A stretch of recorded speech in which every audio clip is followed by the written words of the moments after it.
Assalamualaikum warahmatullahi wabarakatuh.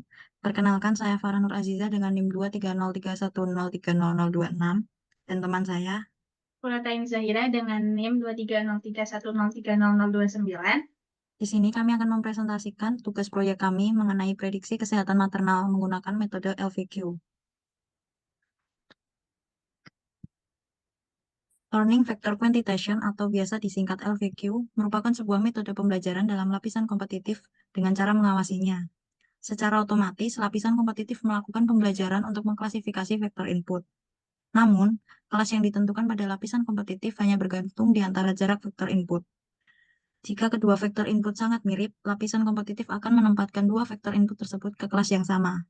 Tidak ada mekanisme dalam desain lapisan yang sangat kompetitif untuk mengatakan apakah dua vektor input di kelas yang sama atau di kelas yang berbeda. Next. Kemudian langkah-langkah dalam algoritma LVQ. Yang pertama, menentukan bobot, maksimum epoch, error minimum yang diharapkan, dan learning rate. Yang kedua, masukkan data input berupa X, M, N, dan target berupa kelas T1, N. Selanjutnya, terapkan kondisi awal yaitu epoch sama dengan 0 dan error sama dengan 1. Selanjutnya, kerjakan selama epoch kurang dari maksimal epoch dan alpha lebih dari epsilon. Dengan epoch sama dengan epoch plus 1. Kemudian kerjakan untuk I sama dengan 1 sampai N dengan memilih J jarak sedemikian sehingga mutlak dari X kurangi WJ minimum atau biasa disebut sebagai CJ atau D1 sama dengan atau D1 sama dengan XI dikurangi WJ. Kemudian perbaiki WJ dengan ketentuan yang pertama, jika T sama dengan CJ, maka WJ baru sama dengan WJ lama ditambah alfa dikali X dikurangi WJ lama. Dan jika CJ tidak sama dengan T, maka WJ baru sama dengan WJ lama dikurangi alfa dikalikan dengan X dikurangi WJ lama. Selanjutnya, kurangi nilai alfa. Next. Kemudian setelah melakukan pelatihan, maka diperoleh bobot akhir, yaitu W, yang mana akan digunakan pada proses pengujian. Misalnya dilakukan proses pengujian terhadap NP buah data. Maka algoritma pengujiannya adalah masukkan data yang akan diuji, misal XIJ dengan I sama dengan 1, 2, sampai dengan NP, dan J sama dengan 1, 2, hingga M. Kemudian kerjakan untuk I sama dengan 1 hingga NP untuk menentukan J hingga mutlak XIJ dikurangi WIJ minimum, di mana J adalah kelas untuk XI. Kemudian untuk pemrograman LVQ, yang pertama persiapan data, di mana siapkan dataset latih dengan fitur-fitur dan label-label yang sesuai, kemudian menentukan jumlah kelas dan jumlah vektor rujukan yang akan digunakan. Kemudian langkah yang kedua adalah inisialisasi vektor rujukan. Inisialisasi vektor rujukan untuk setiap kelas dengan menggunakan data latih yang mewakili kelas tersebut. Kemudian yang ketiga adalah melakukan iterasi LVQ untuk mengklasifikasi data latih dan menyesuaikan vektor rujukan. Dan langkah yang terakhir adalah evaluasi performa model LVQ menggunakan metrik seperti akurasi, presisi, recall, dan F1 score. Kemudian kami pada proyek ini mengambil dataset maternal health risk berisi informasi kesehatan ibu hamil yang dikumpulkan dari berbagai rumah sakit, klinik, komunitas, dan fasilitas kesehatan ibu di wilayah pedesaan Bangladesh melalui sistem pemantauan risiko berbasis IoT. Dataset ini mencakup 7 variabel klinis penting yang digunakan untuk menilai kondisi ibu hamil, yaitu usia ibu hamil dalam tahun, kemudian sistolik dan diastolik, kemudian untuk kadar gula darah, kemudian untuk suhu tubuh dalam derajat Fahrenheit, dan detak jantung per menit. Seluruh variabel tersebut merupakan indikator fisiologis yang umum digunakan dalam pemantauan kesehatan ibu karena dapat mencerminkan risiko komplikasi selama kehamilan. Dataset ini juga tidak memiliki missing values, sehingga seluruh observasi lengkap dan dapat langsung digunakan dalam analisis variabel target.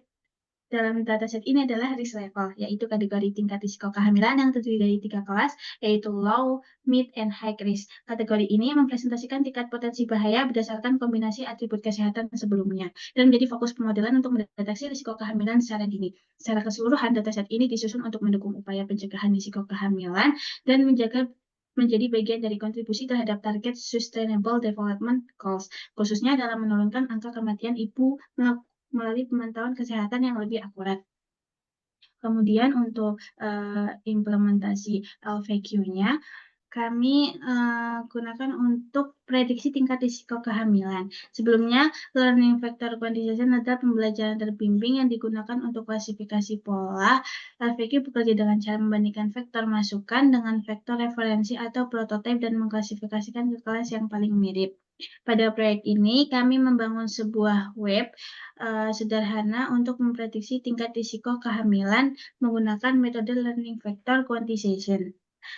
Model LVQ tersebut dilatih menggunakan dataset asli maternal health risk dari UGI yang berisi variabel-variabel penting seperti usia, tekanan darah atas dan bawah, kadar gula darah, suhu tubuh, serta detak jantung. Seluruh variabel tersebut merupakan faktor signifikan yang berkaitan dengan risiko kesehatan ibu hamil.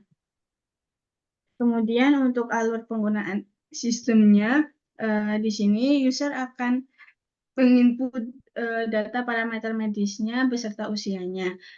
Kita coba untuk menggunakan dataset pada dataset asli yang maternal health risk tadi, kita gunakan di baris yang kedua. Untuk usianya 35, sistoliknya 140, diastoliknya 90. Kemudian untuk kadar gulanya 13, untuk suhu tubuhnya adalah 98 Fahrenheit dan detak jantungnya 70.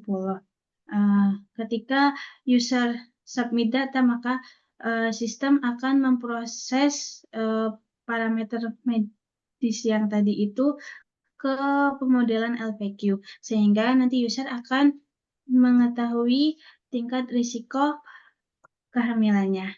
Di sini setelah model LVQ selesai memproses, user akan langsung mengetahui tingkat risikonya, beserta dengan pesan-pesan untuk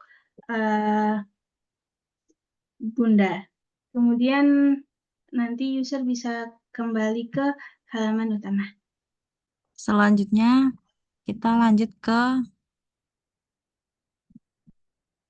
codingan LVQ-nya.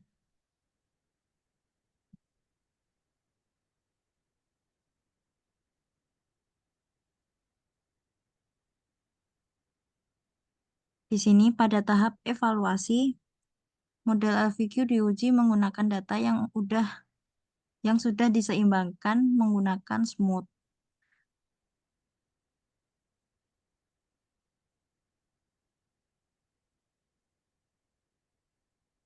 Sebelum dilakukan oversampling, distribusi kelas dalam dataset tidak merata, yaitu low risk sama dengan 284, mid risk sama dengan 235, dan high risk sama dengan 190.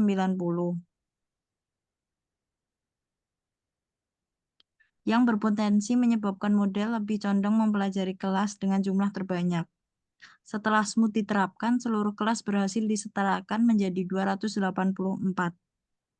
Sehingga pelatihan LVQ dapat berlangsung dengan proporsi yang lebih seimbang. Namun, berdasarkan hasil pengujian, akurasi model pada data uji masih berada di angka 65,25%, yang menunjukkan bahwa model belum mampu melakukan generalisasi secara optimal. Jika dilihat dari classification report, kelas mid-risk memiliki performa paling rendah dengan recall hanya 0,32 dan F1 score hanya 0,41. Hal ini mengindikasikan bahwa meskipun jumlah sampel sudah diseimbangkan, karakteristik kelas mid-risk masih saling tumpang tindih dengan kelas low dan high. Sehingga LVQ kesulitan membedakan batasannya. Secara keseluruhan, permasalahan ini menjadi catatan penting bahwa model LVQ masih perlu ditingkatkan baik melalui tuning parameter, penambahan fitur, atau mencoba algoritma alternatif. Dengan demikian, hasil akurasi saat ini belum dapat dianggap optimal dan masih menjadi PR untuk pengembangan model selanjutnya. Sekian dari kelompok kami. Bila ada kurang dan salahnya, kami mohon maaf. Wassalamualaikum warahmatullahi wabarakatuh.